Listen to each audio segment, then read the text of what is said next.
Welcome friends to today's lecture on Romanticism. Particularly we are going to do English and American Romanticism. The key names are William Wordsworth, Samuel Taylor Coleridge and William Hazlitt, that is English Romanticism, and the representatives of American literature are the so called Transcendentalists. The key concepts are, of course, we will be talking about William Wordsworth's preface to Lyrical Ballads, that is his seminal work on literary criticism, and Samuel Taylor Coleridge's Biographia Literaria. So, we will be talking about the concepts of poetic diction, fancy and imagination to begin with. Now, the Romantic period in English literature, the most commonly regarded era in Romantic period in English literature is from 1789 to 1832. So, there are certain key dates here to remember.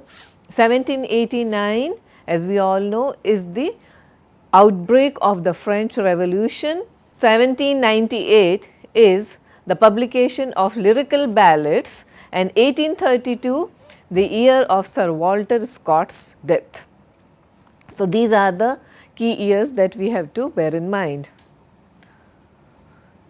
Now, what was this particular period called the English Romanticism all about? So, the idea of neoclassicism such as decorum and order, they were displaced by an emphasis on spontaneity and individual experience. So, there was a call for making literature more individual, more personal, and something which is related to day life, more individual in nature. You remember how it all started before the years preceding the French Revolution, where one of the seminal names is that of Rousseau, who declared that man is born free, but everywhere he is in chains. Okay, so, the emphasis was always on individual experience. There was also an emphasis on originality and genius was defined in various ways, particularly by Coleridge, and originality and genius, these ideas replace the idea of imitation of classical authors. So, the writers of this age were influenced by philosophers and thinkers such as Locke, Hume and Burke. William Wordsworth 1770 to 1850, the great Romantic poet and also a very influential literary critic. One of the most important influences on Wordsworth was the French Revolution and its ideals of liberty, equality and fraternity. As we all know, this was the slogan of the French Revolution. However, in time Wordsworth grew extremely disillusioned with the turn that the French Revolution had taken, and he was in particular disillusioned with the way the ideals and the ideas of liberty, equality and fraternity gave way to the reign of terror and the bloodshed that followed the French Revolution. In Lyrical Ballads, all these thoughts come about. In 1795, Wordsworth met Samuel Taylor Coleridge. Together they salvaged the idea and ideals of Romanticism from the anarchy that followed the French Revolution. So, they believed that the revolution was based on certain principles and their subsequent disillusionment, but the idea was how to salvage those noble principles that were at the bottom of the French Revolution. Coleridge and Wordsworth collaborated on the lyrical ballads. The lyrical ballads is a collection of 23 intimate poems about rustic life told in simple language, that is the poetic diction, and a pure expression of romantic ideals. The key highlight of the lyrical ballads is to redefine literary taste towards a new language. Wordsworth and Coleridge repudiated the gaudiness, and I am quoting them, the gaudiness and inane phraseology of many modern writers and aimed for an austere purity of language. Consider these terms: gaudiness and phraseology, that is overwritten works of poetry, okay, overwritten pieces of text, and these were to be the idea was to replace these with something which was more simple and innocent and was saturated with the spirit of austerity and purity of language, therefore simplicity of diction. So, the emphasis in the lyrical ballads is on simplicity of poetic language, and it is based on the idea that humble and rustic life, again these are phrases from the lyrical ballads. So, humble and rustic life leads to a more permanent and a far more philosophical language than that which is frequently substituted for it by poets.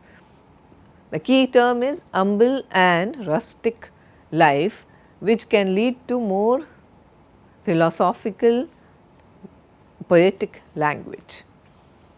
Wordsworth also deemed that there neither is nor can be any essential difference between the language of prose and metrical composition. This assertion crystallizes a shift towards natural word order, grammar and sentence structure in poetry. Wordsworth defines poet, and this is interesting, as a man speaking to men.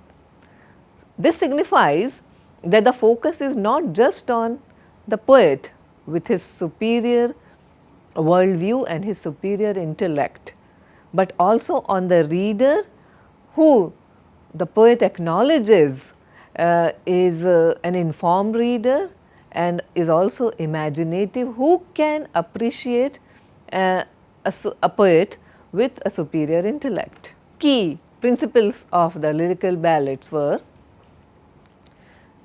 this was a literary world where the ordinary people and also the so called outcast had a voice. The common people had a significant role to play, and women and children had a place. Think of the Solitary Reaper, think of the Lucy poems, and you will realize that children and women who till now did not have much of a presence or much of a role to play now suddenly became prominent, particularly due to the efforts of Wordsworth and Coleridge in the lyrical ballads. Now, the idea was no less democratic than the principles behind the French Revolution, giving dignity to the common people. That was the idea of the French Revolution, and that is what Wordsworth and Coleridge tried to bring back. And by doing this, without any bloodshed, without any revolution, a political revolution, they still led to a kind of radical thinking, a kind of literary revolution, and thereby gave politics a human face. Coming to Samuel Taylor Coleridge, his dates are 1772 to 1834, and in Biographia Literaria, the key idea was that the imagination is primary or secondary. So, he gives predominance to the concept of imagination. The key ideas are fancy and imagination, where imagination according to Coleridge is more important. So, the distinction between fancy and imagination was a major feature in Coleridge's theory of poetry as well as in his general theory of mental processes. Biographia Literaria, published in 1817, is a key text where Coleridge declares, "No man was ever yet a great poet without being at the same time a profound philosopher." With this, he challenged the belief that poetry and philosophy are natural antagonists. You may recall what Plato said about the position of the poets in democracy. There is no place for poets, that is what he said.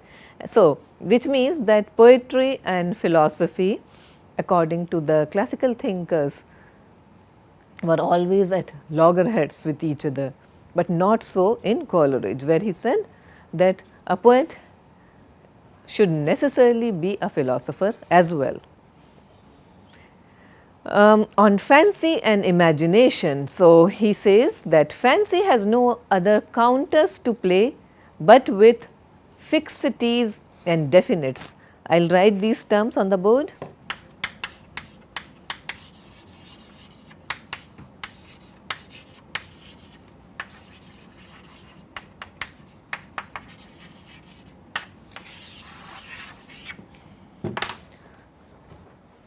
Fancy has no other counters to play with but fixities and definites. The fancy is indeed no other than a mode of memory emancipated from the order of time and space. For Coleridge then, fancy is a mechanical process which receives the elementary images, the fixities and definites. However, it is the imagination that produces a much higher kind of poetry and dissolves, diffuses, dissipates in order to recreate. So, remember these terms, that for Coleridge imagination produces a higher kind of poetry. For Coleridge again fancy is merely mechanical, but the imagination is vital. Wordsworth on the other hand attaches more significance to fancy, and he calls fancy a creative faculty. In Biographia Literaria, Coleridge differs from Wordsworth on this and states that what Wordsworth thinks is fancy alone is really in fact fancy and imagination blended or combined.